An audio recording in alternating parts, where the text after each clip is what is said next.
আমাদের সম্মানিত chairman doctor মুক্তার হোসেন তার গুরুত্বপূর্ণ বক্তব্য রাখার জন্য আমি বিশেষভাবে অনুরোধ জানাচ্ছি। দ্বিতীয় বিশ্বযুদ্ধের পরে আমরা বৈষম্যহীন বৃদ্ধি করার লক্ষ্যে এই মানবাধিকার দিবস পালন করে থাকি। আজ বিশ্ব ৭৭তম মানবাধিকার দিবসে বাংলাদেশ বিশ্ব মানবাধিকার মিশনের কেন্দ্রীয় কমিটির উদ্যোগে যে র্যালি আয়োজন করা হয়েছে প্রতিবাদ্য ছিল মানবাধিকার নিত্যদিনের জন্য অপরিহার্য। আমরা যেরকম বেঁচে থাকার জন্য অক্সিজেন দরকার, আমাদের পুষ্টির জন্য খাওয়া দরকার, তদ্রুপ বৈষম্যহীন পৃথিবী করার জন্য মানবাধিকার সেরকমই একটা দরকার। আমরা আজকের এই দিনে বলতে চাই, বৈষম্যহীন পৃথিবী চাই, বৈষম্যহীন বাংলাদেশ চাই।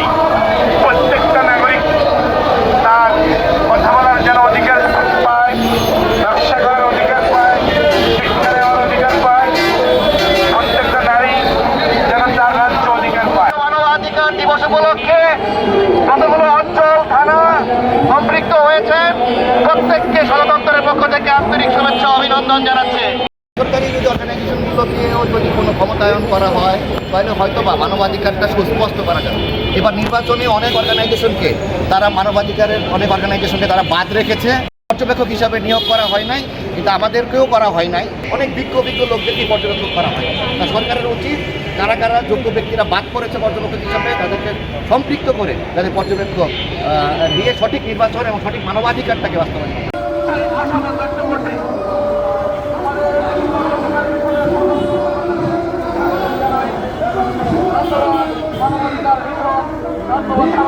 সকল মানুষের কল্যাণে কাজ করে এবং বিশ্বের মানুষের শান্তি কামনা করে সম্পূর্ণ করতে পারি।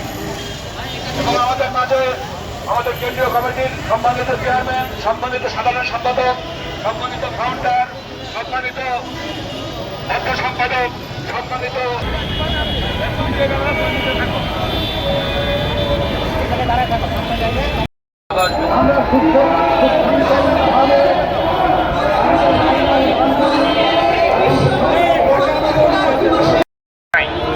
আমরা প্রত্যেকটি সদস্য, আজীবন সদস্য থেকে শুরু করে প্রত্যেকটি সদস্য মানবাধিকার প্রতিষ্ঠা এবং বৈষম্যহীন বাংলাদেশ গড়ার জন্য কাজ করে যাবে ইনশাল্লাহ।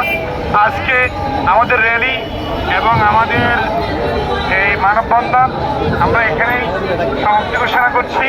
আপনারা সকলে থাকবেন, সকালের জন্য নাস্তার ব্যবস্থা আছে, আপনারা নাস্তা করে তারপরে যাবেন।